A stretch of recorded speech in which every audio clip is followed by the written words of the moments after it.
I'm really excited today. We're trying something new. I have my co-host Liz, Yes. Hello. who's also from episode one, which isn't on video; it's just audio. So this is the face to the voice. Welcome, Liz. Thanks for having me. We were recently talking about potential guests to be on the podcast, and she was talking about Luca over here, who she met, I believe, in New York. Can you guys talk about kind of how you met?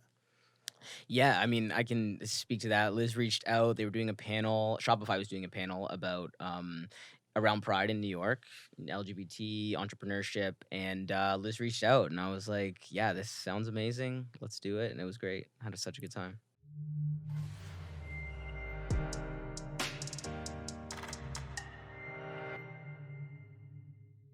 So, are you from Toronto or New York? From Toronto. Born and raised? I was actually born in the Dominican Republic. Oh wow. Yeah, and I was adopted when I was like 2 months old, and then the rest of my life has been spent in Toronto, basically. A lot of Wow. travel, but yeah, I'm like from here. Okay, cool. Yeah. What's it like growing up, especially like coming from a different place? I think that as a kid, I felt it was a bit confusing, like not so confusing, but I'm the only person of color in my like basically in my family. So my parents are white, my brother and my sister, and they did a really good job of making me feel accepted and loved and all of that stuff. But when you get to the outside world, you hit Mhm. school, everyone's confused. Hmm. Why are you a different color than your parents? And so, having to kind of tell that a lot or kind of figure that out wasn't always the easiest. But I will say, like, as I've gotten older, like I was at a Christmas party the other day, not the other day, but around Christmas, and Yeah. we were in like a small Wow. group. Yeah, we were in a small group, and we were talking about what's the best presents you ever got. And someone was like, "What's the best present you ever got?" And like, I honestly was like, my adoption. Like for Mm, the first time in my life, probably I'm at a really good place with it. awesome. So you're Yeah. very grateful Oh for it, yeah. obviously. Oh yeah. Cool. What were you like as a kid? I would say I was a pretty creative kid. Like I like to draw and make movies from a young age, maybe like 9 or 10. And play around with my friends and all that stuff. And like I did a lot. Do you know Playmobil? Are those like they're No. like kind of like Lego, but they're not Lego. I was like totally obsessed with that. And movies. Watched a ton of movies all the time. And I feel like I was kind of more not really when it came to school and stuff, not really into school, but I was really into self-learning Mm. and making my own fun. Very entrepreneurial. I Apparently was so, just yeah. gonna say, from birth. Yeah, it's just like Yes. I was very into that. I totally relate to that. What about you? I'm same way, but Yeah. I feel like we're all entrepreneurs in the room, so it feel hearing your story just makes sense to me. I was like, yeah, I grew up in like we talked about this, the like lemonade stand and trying to figure out where the best construction zone was to like make the most profit even as a kid, Oh, yeah. or always trying to make your own money so you can get your own thing. Mhm. So yeah, totally relatable. Love And it. did you have entrepreneurial moments like that growing up? Like, I wouldn't say it was as far as Lemonade Stand, but I think that I definitely knew that the path, I suppose, wasn't what I was gonna do. My parents are both. Grew up in a really academic family, so both my parents are PhDs. My sister and Wow. my brother are also PhDs. So the fact that I went entrepreneurial was a bit challenging for them. They kind of seemed like it's like a diss, Hmm. to the academic world. But the more I'm in business, the more you realize that academia is kind of like that in a sense too. Like they have the cushiest, most free jobs Mhm. ever, kind of, right? They just teach and then they also get to do their own research, create their own, criteria and everything. So I think I learned a lot of it from them, even though I'm not, in the university track. But yeah, I would say that as a young kid, I didn't even know really about business at all. Again, I didn't grow up around it. So I didn't know that it was possible really until, obviously later in life. And then you're like, this is pretty great. So there was no one around you that owned businesses or anything like that growing No, up? I had one aunt, and like sometimes I'd ask some businessy questions, and my parents would be like, we're not even the ones to answer this. We don't know about that. And they're pretty left, like super left, very kind of anti-capitalist. And not saying that that's wrong, because I think it's one of those things, and who knows, maybe we'll get into it. I find the intersection of LGBT and business, it's very interesting because a lot of the values that are kind of presented within LGBTness don't always coincide with business and entrepreneurism, Mhm. but we're seeing that change. And like I hope to kind of be at the forefront of what that looks like. Love that. Wow.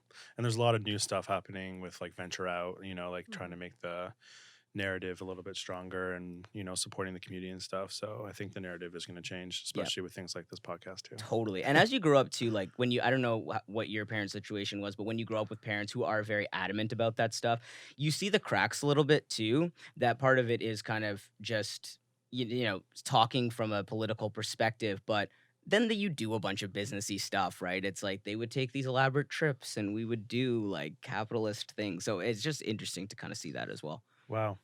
And this is one of my favorite questions, but what's something your younger self wouldn't believe about you today? Yep. Other than being male, that's probably the biggest one. Yeah, I would say that, and also that I would um, be. Yeah, it's a really hard question. Honestly, a lot of things, so many things. I mean, even outside of transition, I was a pretty like anxious kid, and I've worked really hard to like mitigate my anxiety. And I think that as a kid, I would have never believed I would ever be this happy, just based on everything that I was feeling when I was growing up. What are some things that helped you with anxiety? Yeah. You know, I think taking it into your own hands, that was one thing, and just deciding that one, I wasn't going to identify with it anymore at a high level. I'm not going to say like I'm anxious or I have anxiety. I never say that. Like I do still have it, but I don't. It's not a part of how I engage with people. The other thing is to like really, I just dove really into the education, which looks like okay, how are your thoughts presenting themselves? Can you even recognize what you're thinking before you're feeling physical symptoms, and that is a part that sometimes people just think, oh, anxiety looks one way, but they don't even realize they're kind of Mhm. spinning with it, if that makes any sense. So I would say just being more aware of thoughts, meditation, and believing you can recover, that it's not a life sentence. I it was really really bad for a long time, couldn't even like take public transit. And last year, I mean, obviously through Get Real and stuff, I spoke to 20,000 students across the whole country. So, I mean, clearly you can recover. Wow, that's a big improvement. Yeah, I was yeah. gonna say you're a fantastic public speaker, so you've definitely Thanks. moved Yeah. away from that. I did have a follow-up question. Did your anxiety did it get better after transitioning because you finally like knew who you were, knew who you were becoming, or So did much it? better. Yeah. I think, there's the learned part of anxiety, which Mhm. is, being around anxious people. Like I would say, like my mom is an anxious person who also had an anxious mother. So there's kind of that passed down anxiety. You just observe people's reactions. And then there's the stories inside our head that we Yeah. tell ourselves. And I think that when it comes to transition, there was a lot of anxiety that you don't realize you're having around your body, around your thoughts, around how people are treating you when you're grow up in the wrong body. I hated the way I was treated by other people, and being perceived as female, and I didn't even know how to speak about it. And so you end up feeling really, like pent up inside and not really knowing where to go. Interesting. So when did that kind of shift for you?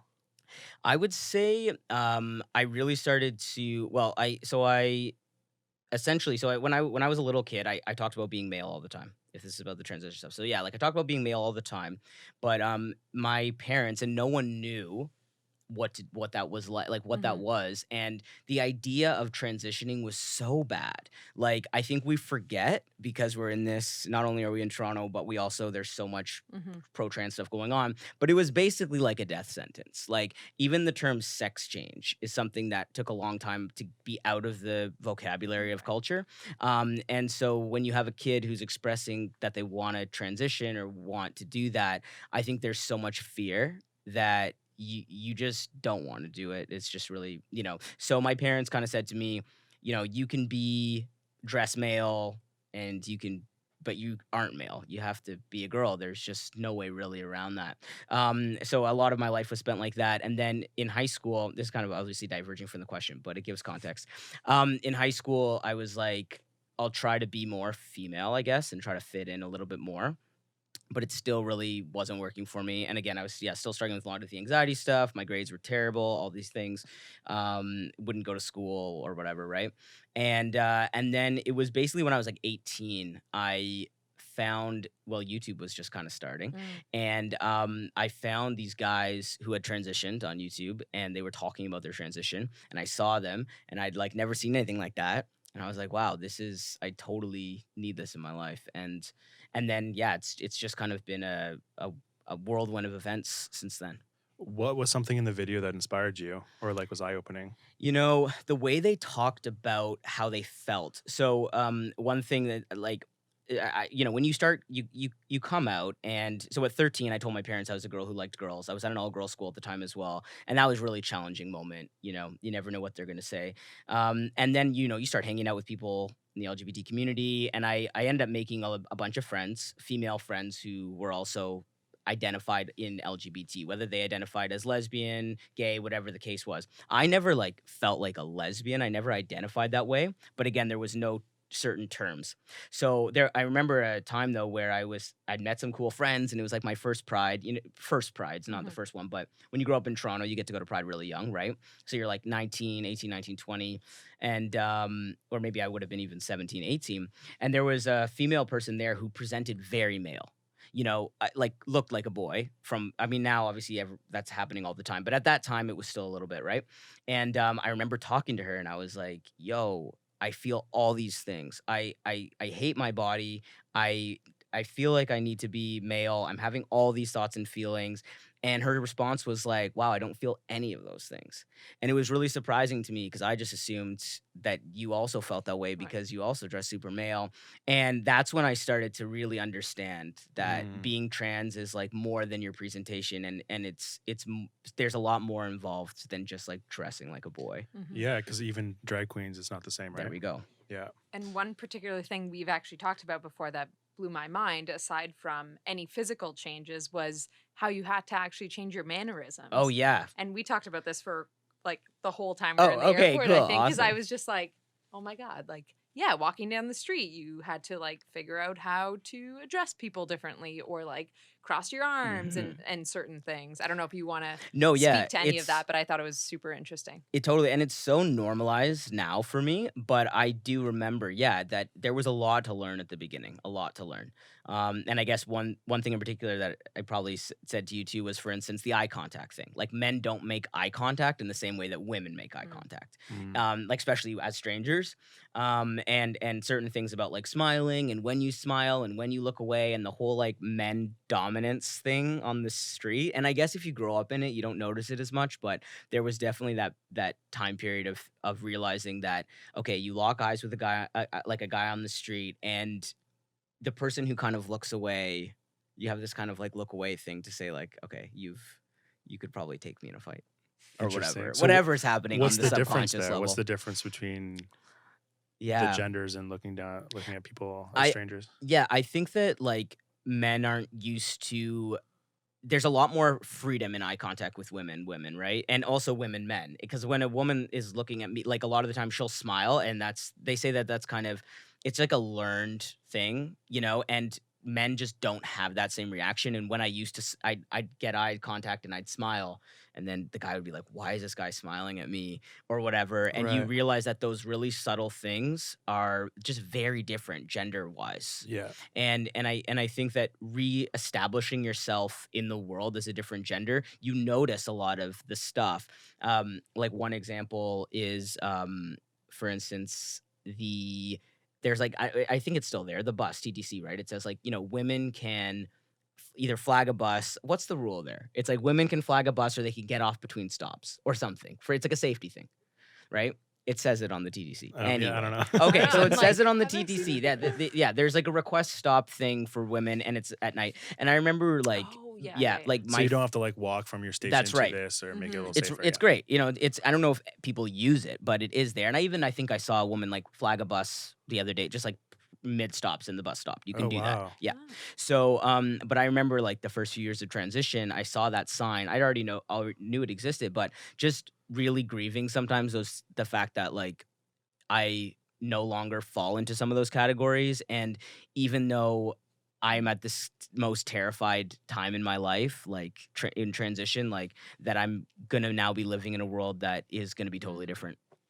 What about like bathrooms and stuff like that? Because I know that's a big issue Yeah. when you're transitioning. I've been really lucky because just of how I look, like the passing really helps. But I think that I haven't been in a women's washroom in over 10 years, but I do remember that the first time I used a men's washroom, I brought my buddies with me. We were all out for dinner, and I was like, I really want to use the guys' washroom. I was like first year on T, so still very insecure about how I was looking. And I was like, you guys can come with me. And that's kind of a joke, right? Like guys don't go Right. to the bathroom together. But Right. I did that for like the first few months, like even with my dad and stuff. Like you just don't want to be there in there alone Right. because you don't know what people are going to say. But then you get really comfortable because the men's room is so different than the women's washroom in the sense that there's not a lot of talking, if not any at all, unless people are drunk and you're at the club. Like, a lot of it's dirty, and like a lot of the stuff is broken and just it's a totally different vibe. It's Yeah. a totally different vibe. Wow. Yeah. So originally, you bringing your peers in there, is it based on fear of violence or something? Yeah, Or? definitely. Or just questioning or being looked at too long. I think that like when you're early in transition, there's a fears around like being looked at. But now that I'm like 10 years in, I realize people look at people all the time. They just Yeah. look at people. So the more comfortable you are, is important. But again, I'm super lucky because of the way that I look. It's super easy for me to go into the men's room. I think it's like the toughest part about the men's washroom that I don't like that I wish would change is the number of stalls. Hmm. Because it's like that just it bothers me, and it bothers a lot of trans guys too. Right. Like we'll prefer to use a stall, but like because obviously that's where you go, and a lot of men too. Like there's anxiety around that, being like, if I'm a guy and I go in and I use the stall, people are gonna look at me and think I'm weird, and then you just get over that because that happens all the time. But I get it. Maybe urinals are cheaper. But when you go into a bathroom and there's only one stall and there's like Mhm. 20 urinals, it just drives me nuts. Oh, interesting. Yeah. Yeah, that's things I just don't pick up. Exactly. It's like, yeah, totally. So, but I love where it's going. I love the whole like Gender stall, neutral gendered. stuff. Oh, yeah. It's like, Yeah. even as someone who doesn't fear for my safety in the bathroom anymore, it's like, I think by and large, most people would prefer that. Have you had any experiences with like discrimination or violence specifically? Because I know the trans community, I mean, especially in Mhm. the States and stuff, like you hear these, trans person was killed in Toronto, like I think a weeks few years ago. ago or A something. few weeks ago. Yeah, I mean, something it happened. happens Oh, all a the few time. weeks ago Yeah, too. all Wow. the time. Yeah, I mean, it's tough, right? Like personally, again, I've been very lucky, and I think that there's a mix of things. I think that one, transitioning to male is a very unique experience that kind of puts you under the radar in a way that transitioning to female is not at many times. I think that also because of sexism, there's a lot of discrimination against women, which means that there's tons of discrimination against trans women because there's kind of this deep inside story that we tell ourselves that like, why would you do that to yourself? Like, why would you want to be female? And I think because of the way that misogyny is enacts itself, it's like that's why there's so much violence also against trans women and just women in general. But I think that a lot of the time when I tell people I'm trans as a man, there's like it's the opposite effect. When people are like, "Oh, that's dope," they're like, "Yeah, being a man's great," Right. And so then Right. you're kind of flying on that story. But I think like being a person of color, because like I never really took in what being a black man was going to be like. Those experiences have been sometimes more jarring. Just not feeling certain safety nets and walking around on the street and being like, I'm actually more afraid. Not so much anymore, again, but like throughout the last 10 years, I've been sometimes more afraid because now I feel like I don't know. I'm just this guy.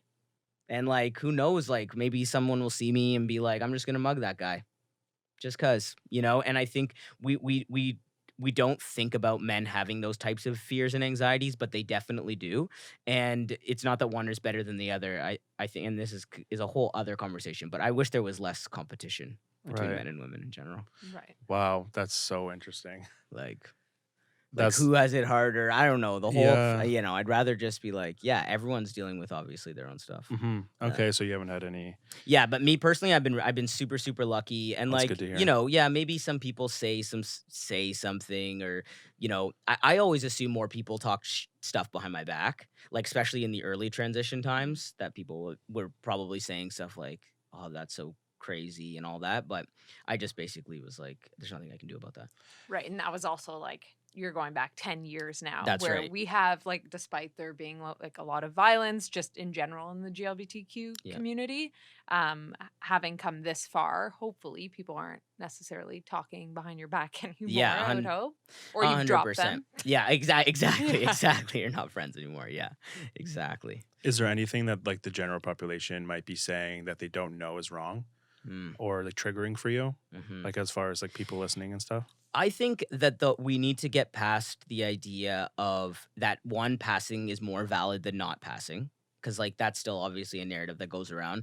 I don't get it as much, and I'm not sure it's because the way I look or because the way I act, and like, again, in the business world, I've spent more time with men than I have ever thought I would ever spend. Like I'm in a super male dominated industry.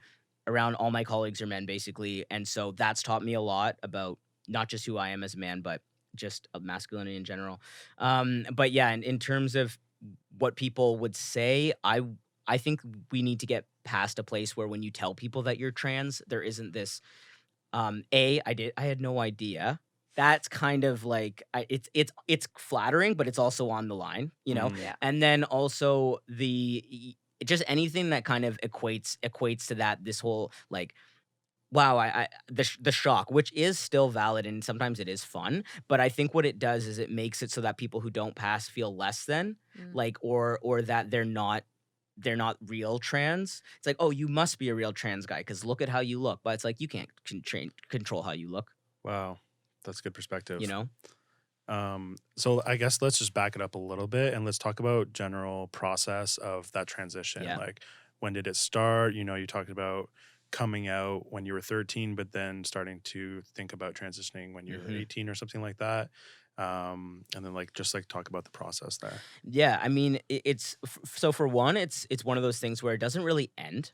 So, some people say, "Oh, so it's done." I know usually what they mean when they ask that. When they say, "Is it done?" They want to know like how many surgeries you've had. But there's also that narrative that's like that it's somehow you're going somewhere because I guess it's a transition. But the longer it's been, you realize we're all kind of in transition for life. I don't know if it ever really ends. I might consider myself ended, but it's always a work in progress. But yeah, so to back it up, I would say that go back. What was the first question you asked about? You were like just the beginning of it, right? The process. Yeah. Yeah. So obviously everyone has a different process of what they can do or what they want to do. When I first learned about transition, actually like going on T, which is taking hormones, that's the terminology, was something I didn't really want to do, kind of like scared me, and I wasn't sure what was going to happen to me, and how I would look. So there's anxiety around that. But one thing I really wanted was top surgery, and that's a big thing for people, just to feel male. I guess it's a big staple of what being a man is or what we perceive it as. The whole like the flat chest thing is a big man thing, right? And so that was really important to me. So when I first decided I was going to transition or I wanted to transition and I told my parents, that was basically what I said first. I was like, I'm not sure what I want to do, but I really want to get top surgery and I need you to kind of support this. And my parents were pretty chill. I'm the youngest, and also they were older. Like my dad was 50 when he adopted me. So they had been through a lot. My dad had already lost a kid before they adopted me. So like they've lived a lot of life. So by the time I wanted to transition, I feel like they took the road of saying life is a complicated place and we just basically need to support our children. That's something that they're very Yeah. into. So they, we talked about that and the top surgery, but it's a learning process. I took them to stuff and we went to support groups and you had to go to therapy. You have to go to therapy basically to even get a letter that says you can transition. And then you can take the hormones if you want and everything. And then when I decided I was gonna do the hormone stuff, because I was like, I do want to look different, because I don't know. They used to make you transition without hormones and live a life for a year before they would say that you could transition. But Mm. they realized that that was really tough for people. Mhm. And it is really tough for people. Like, I don't know why that was a good idea. So just to make sure that you really were serious about it, I suppose, or something. Right. And it's likely people who aren't trans making these. That's right. Yeah, I was just That's thinking right. that. They're like, "Are you sure?" So yeah, you can do this Yeah. stuff. Although we're seeing more it's gotten way more complex over the last 10 years. Like when Really? I started transition, they were like, oh, the rate of detransition, or the rate of people who, maybe go in way deeper than they ever wanted to, was like 1%. And that's definitely not the statistic anymore. It's a lot higher. And I think that could be equated to a number of things. But anyway, so they make you go through this stuff, and then when I got the prescription from my doctor, they do all this blood work and everything. And one thing I was really surprised about was my doctor. I was the first trans patient he ever had, but he had all of these other testosterone prescriptions like up on his shelf.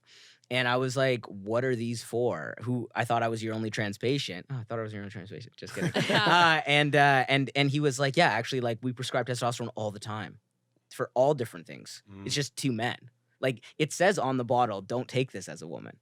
But it's like, because obviously not, because you wouldn't want to you become a man. So, but yeah, men are taking testosterone for a myriad of things, like even outside of like juicing or whatever. Huh. Yeah.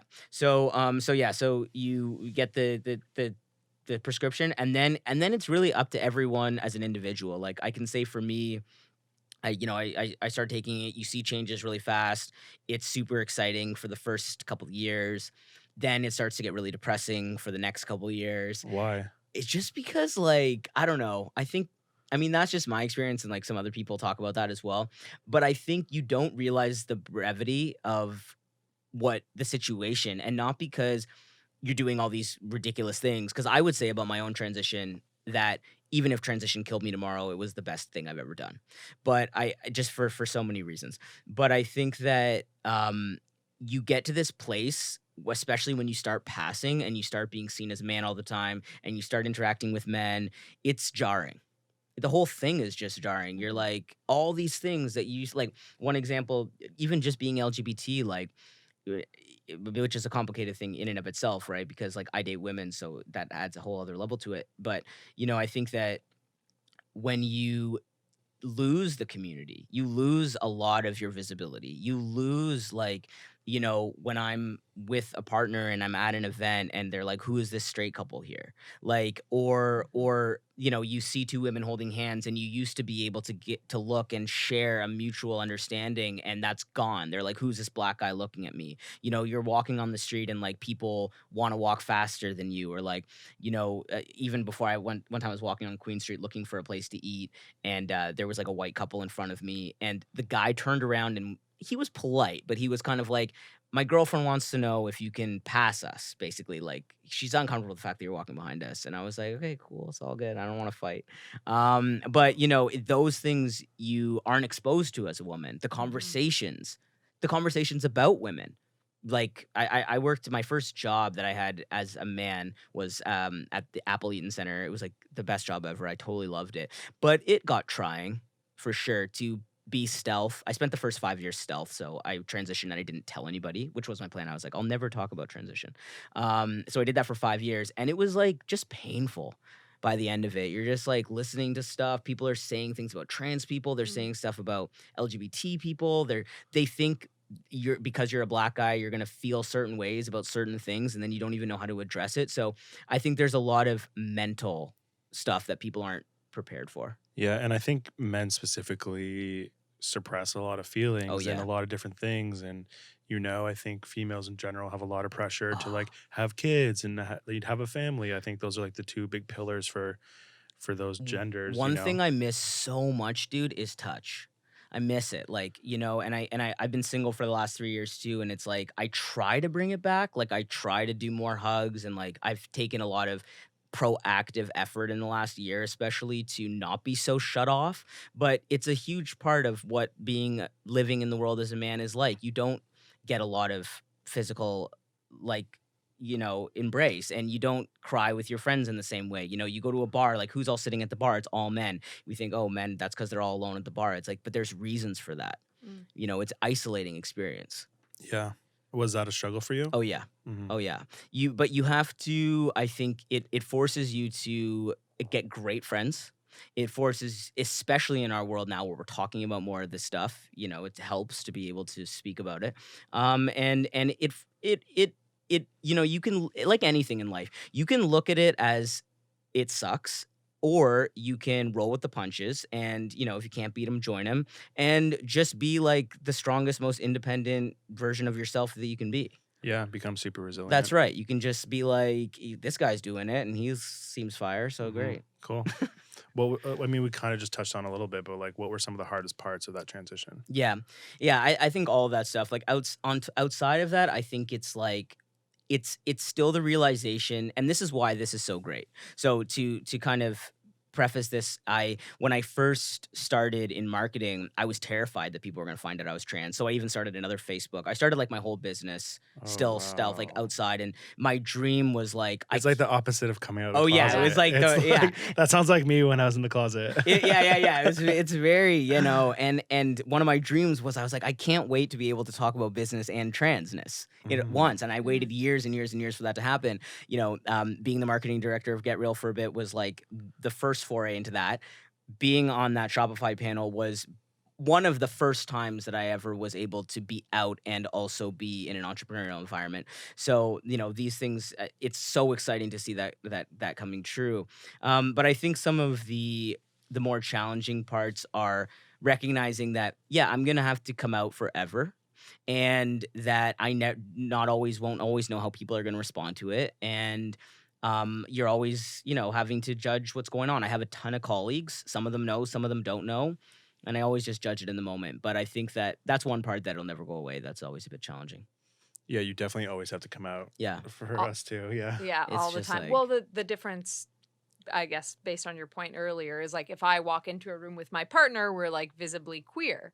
Whereas you were saying that you walk into a room and you're likely going to have to explain it, or someone will say something and Yep. I don't know if you'll correct it every time, but I've even had girlfriends, like I've had some relationships end because of that, in the idea that like it seems fun on the surface. Oh, I'll be with this trans guy. But the truth is that if you are lesbian identified or any kind of like being with a woman, it's not as, like you then lose all of those things too. Now you're just in a heteronormative situation. And we forget how much we're seen by how much our identities are seen by other people and how much that validates us. So those are a couple of maybe like the bad pieces of that. What are some of the good pieces? Like, what are some of the aha moments that in that transition? I mean, there's so many.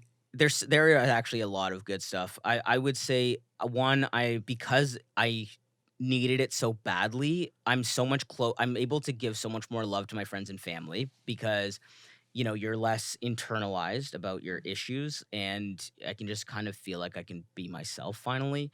Another positive part about it is I feel like a lot of my dreams were just me. Like I felt like I needed to be a guy to achieve some of my dreams, whether that's good or bad. Sometimes people ask, if you were on a deserted island and there was no gender and you didn't know what was up, do you think you'd still transition? Those kind of things. Honestly, over the years, that question's gotten harder to answer because I think that That's a wild question. Yeah, like I don't know. Maybe not. Maybe I wouldn't feel this way. But the thing is, we're in this world, and I capitalize on my masculinity and use it as much as I can to, do the things that I want to do. Because as a guy, especially in business and in marketing, too, because I find it's a very material driven side of business. You're just, I don't know, I'm taking it a bit more seriously. Yeah. Okay. What about like things like updating your ID or passport and stuff like that? Yeah. I did all that. Yeah. It cost some money. But it was really important to me, and not everybody does that. There are trans guys walking around with F on their driver's license. But because I wanted to be self, as I said, and I was like, I'm never gonna talk about this. It made sense, just change everything, and it allows me to travel to places like I've gone to Namibia and South Africa a couple times with my dad, and it's just nice to know that I'm, I still have fear sometimes that like either A, someone will find out, or B, something will happen to me and then I'll have to deal with that. But having M means that I'm at least a little bit more free. Right. Yeah. And this is a super vulnerable question. So Sounds good. Get ready for it. Yeah, here we go. What's the most painful experience you ever had that wasn't physical? The most painful experience I ever had that wasn't physical. Interesting. So I would say so like I think growing up there was just like a lot of pain in general. I don't know if it was like the adoption or feeling born in the wrong body, but my youth was full of like a lot of mental anguish, whether that was through like destruction, self-harm, just like super depressed thoughts. So that was a painful experience. Outside of that, I would say I lost my best friend in 2012. He started with David Pike. It was his company, and that we were working towards, and that was really challenging. But now it's a different vantage point I have. It really lit a huge fire for me. And he was like the first business. His parents were super super big. They own Northbound Leather, and so that was the only entrepreneurism that I kind of was close to. So we were next door neighbors, shared a fence and everything. So when that happened, like when he died, I guess, he was 20, I was 21. It was so early in my transition too. But it set the stage for basically everything that's happened for the last 7 years for sure, in a big way. So But it it was sounds hard. like that darkness kind of turned into a light for you. Oh yeah, oh yeah. And then at that same time, another person who was involved in that company who I was also together with after he died, we broke up. It was brutal. But I had this moment where I was like, I felt everything kind of falling around like 8 in the morning. You've got like a whiskey bottle beside your bed. And I just had this thought like, I never want to be here again mentally. So what can I do to make sure that that doesn't happen? And it's been that ongoing ride literally ever since then. Like that's how I found business. That's how I found everything that I do, that everything that makes me feel good. And what are some of those things? Yeah, like I would say like personal development. I love reading books, change. I think that people hold themselves back from like telling themselves stories, and we don't even know the stories that we're telling ourselves. Obviously, we don't pay attention, but I'm really into that right now. One of the big ones, for instance, about transition is like, oh, you're trans, like your life's gonna be shitty. Like we have that narrative deep inside, or at least some of us do. And then it enacts itself in different ways. So for me, believing that change is possible, believing in other people's ability to change, believing in self growth, knowing you can learn and you can evolve. And once you start talking like that, you start seeing how many people don't believe that. They're like, no, no, no. There's some stuff I'm not like. I was overhearing this conversation.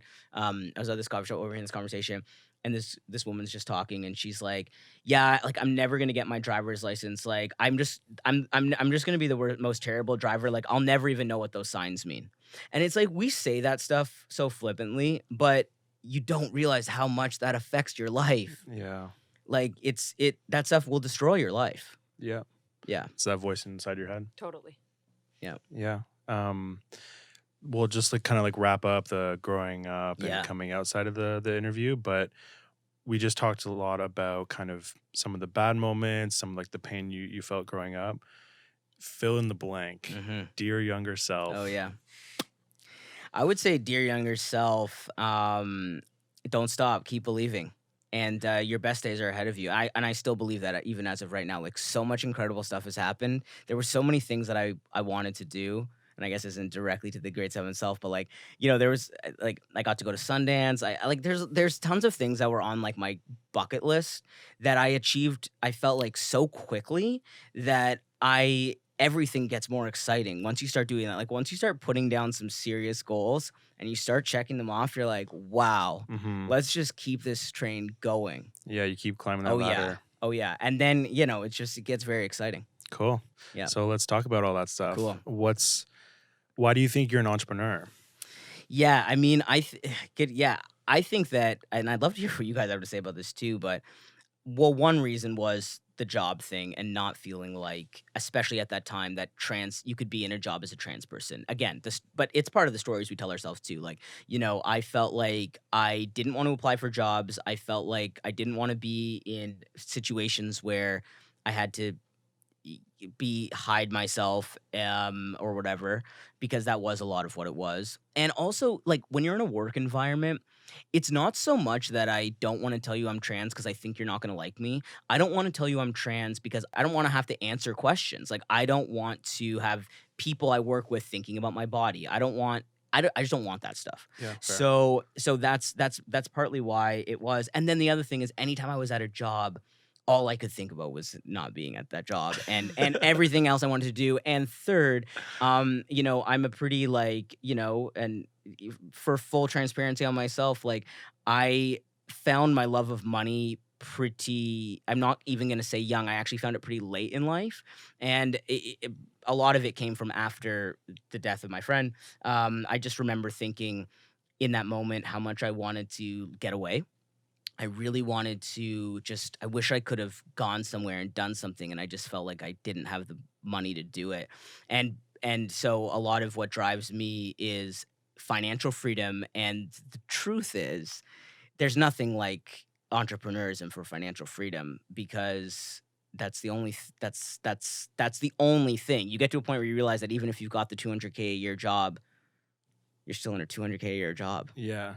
Yeah, You're totally. still working for someone That's else, right. right? You It's still like, got to be somewhere. yeah, so- it's about carving out your own piece. And like, we obviously both have 9-to-5 jobs. You guys have the best 9-to-5 jobs ever, though. We have- Like, we you know, have- just in general. Like, we if it are was anything, very it'd be that. lucky. That's Yeah. that's all it for would sure. be. Very lucky, but Yeah. I truly would not feel good at the end of the day if I didn't have a side hustle, or even just being here tonight, right? It's like doing stuff outside of that 9-to-5 that feels good for yourself. Yep. Not necessarily for someone else. Absolutely. Yeah, we're Yeah. really lucky. We are entrepreneurs working at an entrepreneurial company, Yeah. being entrepreneurs on the side Yeah, of that. my 9-to-5 is my side It's hustle. great. No, it's great. And I think even more important within LGBT, because something I've thought about in the last number of years too, is like the way in which sometimes, again, LGBT sees a negative to, I sometimes I feel like there's a negative connotation to even like trying to better your life. I don't know if that's just me, but like I think that there's that we owe it to everyone to give different representations. Doesn't, you know, and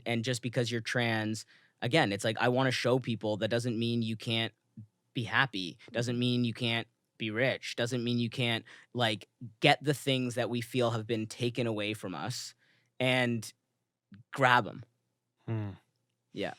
So does the process of being trans or going through that transition help you as a business owner? Mm. Like, do those skills transfer into what I you think they today? do. I think they do. And again, like the resilience thing, the push for the push of yourself, and also business is really challenging. You know, there's really difficult days. It's really, and which is why obviously reading good business bios and learning about Mhm. people who've been really successful helps, because you see the hard knocks that it takes. And because if it was easy, everyone would have it, right? People are like, oh, I want to be like $1 million business owner. It's like, yeah, that's going to be really, you know, it's going to have some hard days.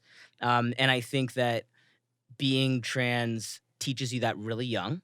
I also think that it allows you to have to reflect and adapt really fast, because people have told me for a long time, they're like, oh, well, especially when I first came out as trans, they're like, it's so great that you have this kind of self-awareness or whatever. And I use that to this day. That skill that told me I was born in the wrong body, you know, helps. But let's talk about like what your business is. Like, what Yeah. are you working on? Like, what's up for you right now? Yeah, so right now it's kind of gone through some evolutions, obviously, as even the best ones do. I mean, Blue Ribbon, Nike, right, or whatever. But you know, you start in a place, and you kind of just, the longer game you can see it, the better it is. So I'll start there. It's like when you think, oh, I'm gonna make it in a year, you know, it becomes very challenging. When you think I'm gonna make it in 10, it becomes a little bit easier to Mhm. adapt with the business. So right now we do a lot of general marketing for a lot of product-based stores, a lot of apparel, but also anyone really selling stuff online. Like I sometimes like to just say, I help people make more money online. Huge fan of Shopify, obviously. I started my first Shopify store in like 2015, and it's something that I think has changed at the game in many ways, and it's been super exciting to work with brands to sell product. So that's a lot of what we do, and we do it through obviously helping them strategize their online media buying, whether that's Facebook, Instagram, Google, and then also, you know, if we're in a more long-term project, we'll also help them make content through commercials, and by commercials I just mean like online videos. Yeah, like advertisements. That's right, advertisements. So, you know, in the same way that obviously you two probably know this, but yeah, in the same way that people would make stuff and then buy a TV spot, you make stuff, buy an Instagram spot. You have also produced larger scaled films, Yes, correct? yes. Like I've seen some of your stuff wasn't something at TIFF? Yeah. Yeah, Yep. it's incredible. That's kind of my like side little passion. Is that also through natural? Yeah, like 100%, like for totally. Like I'm so deep in productions right in this week that I had a dream about notes that I Classic. woke up and I was like, were those real notes or were those not notes? So yeah, I think that 100%, like I'll also produce films completely under the umbrella because we're in that time now where I think all brands, all companies should be making films. And on top of their marketing, I think they should be going to So this is Sundance. separate from the advertising. I think it's part of the. I would even consider the films part of advertising. So this is like a YouTube like video versus a YouTube ad kind of thing. That's or- right. Like, because I think that when you put ad in your head, and when I was first, for instance, just doing Instagram ad consulting, people would say, "What should we run as ads?" And I'm like, "Well, what would you post?" And they're like, "But that's a post. It's not an ad." And one of my best comments on a campaign that I ran for this influencer that I've worked with in the past, someone wrote, "I didn't know this was an ad." That's where I think we should be going. And I think people overthink the distinction between posts and ads, and I think it's getting a lot more blurrier. In the same way that we're overlooking, what's a commercial and what's a movie. And one of my favorite brands, Disney, who's killing it with Disney Plus right now. They're so adaptive in the way they've done everything, but people don't even realize that their whole catalog is basically an advertise. I mean, when do they advertise? They don't, and it allows them to have theme parks and all that type of stuff, right? And we're in a time where brand loyalty, brand equity, and content are really king. Yeah. So where's the future for branding and advertising and stuff? My opinion, and like I'm so excited to see just how it all unfolds, but I do think is there. I think that it's about making stuff that operates outside of a call to action, and you can still do the traditional, you can still do billboard, you can still do all that stuff, but it needs to work in conjunction, because when we talk about like the value economy of content, that's what they're talking about. Like, we're looking at the Patagonias and all of those things who have been doing it for so long. Nike, you look at a Nike little, like, I love some motivational stuff, right? You watch those videos and it's like, get up at 6 a.m. and you're hitting the snooze button. Those videos, like, it ends with a swoosh, but you never ask to buy anything. That is to me, the king of what content marketing really is about. And also another great example, I was watching that Formula One documentary on Netflix. And I never even knew what Formula One, like, I don't even know about racing at all. And I watched it. I like documentary a lot. So, and make it obviously too. So I watched it, fell totally in love with it. Like, I'm going to an F1 thing going. someday. And that's Sold. sold. I'm super Yeah. sold. And it's not even about that, right? But they did such a good job with it. And they just got a customer that they never would have got. Wow. And I think that if you have the budget and you have the money, it's amazing how many, and we're seeing giants fall. Sears, like Tim Hortons is now just starting to pick up because of that press that they had about how they, reported in some falling sales, and people were like, oh, it's the coffee, it's the this. But, I was in some good chats on LinkedIn about it. No, everyone knows it's the content. And Yeah. everyone knows that they've lost track of their brand values. And in a time right now, like between 2020 and 2030, having deep understanding of your brand guidelines and like in the way that says, what do our customers feel about themselves and what do they want to feel? Nike does this so well because they know that what they're selling isn't shoes, it isn't clothes, it's the feeling of being an athlete. It's the feeling of feeling sexy. That's mainly why people buy anything. And working in apparel, like, again, helping Shopify stores who sell clothes sell is challenging because clothes are not a commodity. You don't need them. You don't need anything specific about them, right? So how do you sell clothes? Well, you have to you have to know how people want to feel when they buy them, or else you'll never scale. Yeah, you're selling a feeling, a lifestyle. That's You're right. not actually selling a good. That's how I feel about like my side business, Passion Fruit, is like I'm selling the feeling of coming out, the feeling Yes. of being able to wear something that says like wearing your heart on your sleeve, right? Yep. I'm not selling a t-shirt. I can like get a t-shirt from anywhere, right? So it's Exactly. like selling that community and that mission behind it. And people don't take enough time to think about that. Right. And I get hit up sometimes, brands will come, we need to run a campaign right now. Can you launch it next week? It's like, I guess, but like it's not going to do that well, without these kinds of thoughts, especially today. Maybe 5 years ago, but maybe not today. So it's interesting, both of the points you guys just brought up around clothing and, you can get it anywhere. However, being plus size, that's not true. Very true. So yes. So I'm actually starting a plus size clothing brand. It's in the works. Yeah. So stay tuned. So great. But like as soon as you You could said that, make I great was content. like, there's literally no clothes. I'll walk into 50 different stores and not one thing will fit me. And I'm fashionable. It's like I got money. I'm ready to spend it and Yeah. buy some sick shit. Like it's literally so frustrating trying on clothes that will never fit you. It's like I just don't even go. I can walk in the mall and be like, there's nothing here.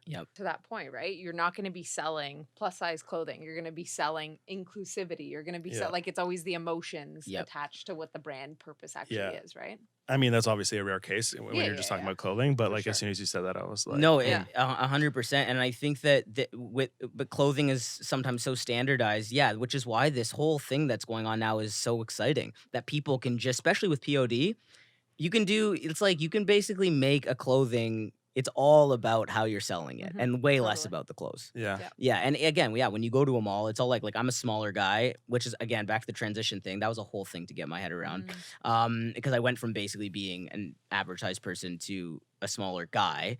But yeah, I think that there needs more diversity, and it's never been easier or better to reach people who agree. Yeah. Awesome. I mean, we talk a lot about content and we talk about like short films, and you briefly talked about Sundance and TIFF. What's it like to, showcase content at those like prestigious film festivals? Yeah, it is a ton of fun. But it's also it also has a, how should I say, like, yeah, I would say it's mostly just a ton of fun, but it's less nuts than you think it's gonna be, I guess, is part of what I also learned from it too. That, and again, back to that goal setting question, it's like you reach certain things and they're exactly what you expected in some ways and exactly not what you expected in other ways. But I think going to a lot of festivals and seeing how they operate has been really cool because you meet cool people and you get to also have your own ideas about what makes a good film festival and different experiences for the memory bank. Yeah. And you've been in business for how long? I mean, like officially I'm like in year 4. Okay. Of like the solo, business you're just going. Okay. And what's been a good like pillar of growth for you? Yeah. I would say that, well, I think you have to do 2 things, at least that's gotten me here. You have to be strategic about strategic and reflective. You have to think about what's not working or the things that you want to change, and then quickly and as fast as you can figure out how to make those things different. So one example is, again, like one-off campaigns. They're super challenging to do. They're not very lucrative, and they're not long-term cash flow generating. And I find, especially when you're trying to build an agency, which I think I'll look back on this and I think you're probably bit off so much more than you could chew, but we'll see what happens, is that you have to really do a lot of relationship building. And that it's not just like, oh, put up an ad. Like, for instance, people come to me, they're like, I want to sell this thing. Let's just put up an ad and it'll all be great. And it's way more complicated than that. So one thing that I've found with my own business is, like, even though I run ads, we don't really run any ads.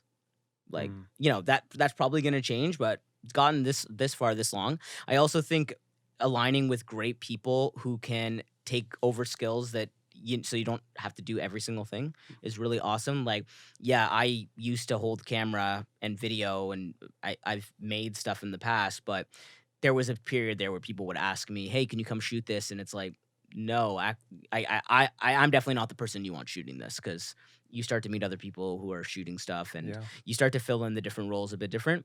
And then I would also say you have to go in on the craft, like live for it.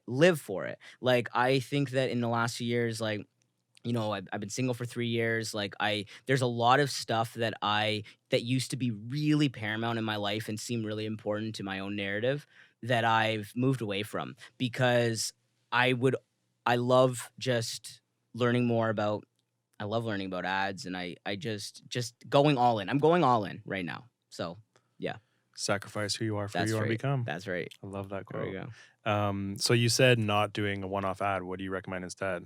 Okay, yeah, good question. I would say get together as a team or with the marketing person and get the objectives down really specific. Do we want emails? Do we want landing page views? Do we want video views? Do we want engagements? Do we want comments? Do we want like really think about your sequence or your funnel in a sense? And then because you're gonna have to launch more than one ad usually to get people to go through. So I'm a lot of like what we do is kind of like behavioral retargeting. So I think that you can't just if you're going to go in with one ad, you have to go in with a follow up. And in fact, I would recommend three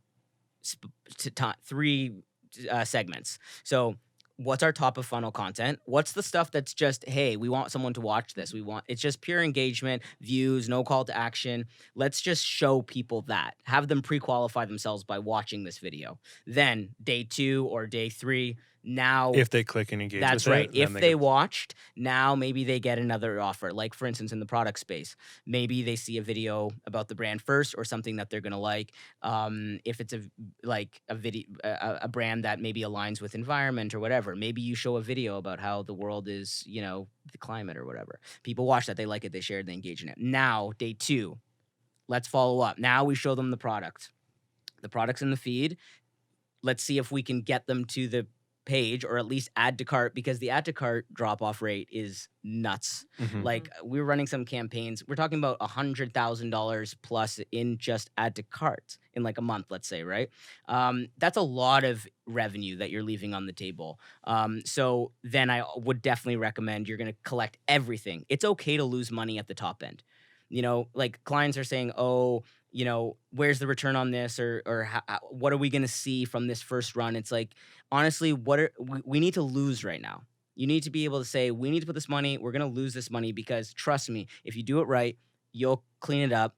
If you retarget and on social, but also outside of it, we're talking about emails, we're talking about all this stuff. So I would say really think about your sequences. And I would also say what was I going to say? Like just actually, maybe it'll come back to me. That was my main point is basically just make sure that you're segmenting. Don't be afraid to lose on the top end. Definitely retarget people after. Oh, and really consider how people are using social and what they're doing. Like for instance, running this, people have, let's say they have a YouTube music video and they're like, well, let's run Instagram ads and we'll have them watch the video on YouTube. And I'm like, I mean, maybe, but think about how you use Instagram. When you click and then people don't want to be taken out of social. Mhm. We got to keep them in the platforms. If you have audience on Instagram, you've got audience on YouTube, you've got audience on Facebook, whatever those things are. Maybe people are on every single thing, but what they're looking for might be different. Maybe the articles are on Facebook. Maybe it's just images on Instagram stories. And don't have people do too much stuff because you never know when people are checking their phones. They could be at dinner. They could be in the bathroom. Mhm. They could be like on this. They're like, oh, this looks cool, but like I'll come back Yeah. later. You have to hammer people. So for the later. music video example, it's like do YouTube ads. That's right. Yeah, doing a pre-roll is probably better. But again, really be honest with yourself about where things are at because the thing about YouTube pre-roll, most people are skipping it anyway. And YouTube pre-roll is the best if you've got an audience. Like if you're doing Google PPC and you're getting clicks, let's say you're getting 30,000 traffic, that's a great time to run pre-roll to those people who are just on your website, right? But cold traffic is hard to convert. Yeah. It's really hard to convert. And it's getting harder by the day, Yeah. and more expensive. For sure. So let me ask you a specific question because I know a lot of my friends who have podcasts listen as well. If you're trying to grow your podcast downloads, what do you recommend? Mm-hmm. As well for me too. Yeah. I think the whole video thing is really awesome and YouTube. Like we were talking a little bit about podcasts. Like I think in the last few days I've had like I guess is the equivalent of talk radio on in the background of my room, like for 5 hours, like while I'm doing other stuff, right? So I think that when we talk about views and downloads, it starts with providing the best possible content that you possibly can, and really staying committed to that, having good perspective also, like right from a Gary V's mouth, like one is better than nothing. Like just be really grateful for the people who are listening and watching, follow up with those people, and just keep putting stuff out there, because the thing about social is it's compounding. So maybe you're not going to get 1 million downloads in the first maybe even year, but if you keep going and you put out okay, here's another example. You as the person, let's say, who's running this, right? Your own fan base is great leverage for that. So I would say if you're doing podcasts, it's not an immediate return. It's not going to be immediate financial return, but if you operate in different verticals, oh yeah, over time it could be. You got the you got a clothing line going, maybe you write a book, maybe you do some online spots too, and you engage with other people. I think like commenting on other people's stuff and building relationships is completely sometimes overlooked in the online world. It's like, oh, I'm going to do it all by myself, but you need other people like watching your stuff and vouching. Yeah. Yep. Interesting. And like going back to your point earlier about content that you see, and like because it's so saturated now, like we're constantly getting content thrown at us. Yes. I think one thing, and this is a pet peeve of mine, is when a brand will upload the same thing across every single 100%. channel. I agree. Like for me, and you can take this advice or you don't have to, but like behind the scenes to me is like Instagram stories with a swipe up. No one wants to be tricked, right? Yep. So like being pitched a music video or a full podcast in that Instagram story is always a letdown, because I'm not going to watch a 10-minute video across your stories. Like I want to be told exactly what I'm swiping up to. Like people are smart. Yep. They don't, necessarily go to channels. 100%. And also that, again, your audience is going to places for different reasons. Yes. And it's exactly that, right? Because when you think about the YouTube space, and I'm like a YouTube binge watcher, that's how you know you've got good stuff going on. When people will literally just, I want to look up this, like for instance, sometimes I want to know something about business, and I think to myself, I'm going to these sales meetings today. I'm just going to up my skills or whatever. I'm less likely to type in how to have a better sales meeting, or what negotiating tactics should I use in the room. I'm gonna just search Grant Cardone. I'm going to search Dan Locke. I'm gonna search Jordan Belford. I'm gonna and just see what they posted last. And I think that that's a testament to how we gravitate towards the people more That's than the we brand, do. yeah. Yes, more than we do anything else. So if you're gonna be a content creator, you just got to be going. It's a long game, and again, we can use Gary Vee as an example of that. Like 10 years, he's been making video podcasts, basically. Some people even longer. So I think it will exponentially compound itself, and one day you'll just be like, wow, I've got 20 million followers on YouTube or whatever. That's it, Yeah. Drake. That's your goal. Yeah. I mean, even with like the transition to voice, like turning this into like Google Home and Alexa. I have like Alexa. when they're easier to be like, yo, what's Drake Andrews thinking? That's right. Or Yeah. whatever the case may be. In the future, I think that's where it's all going towards. Yep. Also, yeah, do you have, either of you have any home stuff? No. Okay, yeah, I was gonna ask your thoughts on it. I use it in very particular ways, which have been really awesome. My two big ones are the time and the weather, and being able to voice that is actually really awesome. Yeah. It saves you a few seconds. And it's nice. You can just be in bed and like, Alexa, what temperature is it? It's -2. Great. Sounds good. Yeah, I think the time one's good because then you don't have to look at your phone and stuff. It's really awesome. So I can see the benefit of that. And I can't wait until we're going there, where you're just at home and you're like, just get 2 tickets to Barbados. Yeah. It's interesting too, because I've noticed it, and this has been reported on, I guess, to a certain extent, but even kids growing up now using this technology, they forget to say thank you or I'm sorry. Like they are almost losing their manners because of it. Because to your point, it's like, hey, Alexa, what's the weather today? And it's like, okay, cool. You get the answer from her and then you move on. And then you talk to a real human. You're like, yo, Drake, is it raining today or what's the weather? And then you also forget to be like, oh yeah, thanks for the update or That's whatnot. so I find that true. very interesting from like a just losing interactions with like people and focusing more on like the tech. And people do like to abuse it. When I first got it, I had some friends that were like, just it's novelty, and so I think it gives people permission to Be rude. be rude. Yeah. And I'm not. I don't, and not because I think it's like superhuman or something, but even they're always updating this stuff, right? And I've even noticed that. So, for instance, now when I ask for the weather, sometimes she'll follow up and say, "Do you want to know the weather for tomorrow?" And that is then my opportunity. And I'm like, "No, thanks, I'm all right." Right. So I feel like maybe Interesting. they're trying to have it be a little bit more human Right. or help people not, I don't know. Yeah. I mean, my friends generally use it to play music or to Yeah. turn lights off. and Yeah, stuff lights like off that. and on. I do that too. Or change the color of the lights, like Yep. all these things. I got hues too. I'm I really got hues, teched up. baby. Yeah, those are the finer things in life. It really is. It really You don't need to make- clap anymore. Oh, you just yeah. need to open your mouth. Oh, yeah. Clap lamp would be pretty sweet. Yeah, those Yeah. are pretty hype still. I mean, It's so true. well, we're wrapping up Yeah. here, so I just wanted to ask you: is there any advice you'd want to leave to the people listening, or like what's next for your business too, like things to stay tuned for? Yeah, I guess what's next is I'm super into where branding's going because I think it is one of the biggest factors in terms of the efficacy of your marketing. So I'm trying to up level my skills on that and bring more value to the table for the people that I'm working with.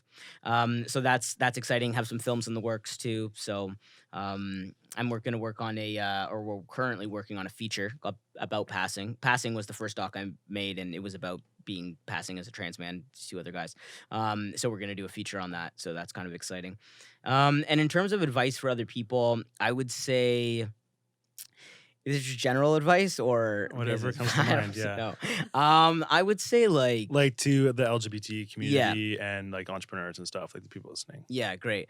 I would say that you're so capable of anything that you want, and no matter what kind of circumstances you might find yourself in. So I think it's really, really important that you write down the things that you want to do. Be tenacious. Not be afraid to change the story, and just really believe in possibilities. Mm-hmm. Love that. Yep.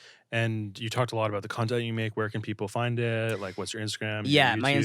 Instagram is Mountaintop. It's at MNTNTP, and then YouTube. There's Natural Element. We had a little like series at one point. I can't wait to bring it back. It's gonna be really exciting. And yeah, naturalelement.xyz. Okay, cool. Sweet. Cool. Well, thanks so much for stopping by and Thank sharing you. your story. It's great. I learned a lot from it. And thanks, Liz, for being the Yes, co-host thank you, today. Thanks Liz. for letting me sit in. Oh my It's God. good to see your face again. You too.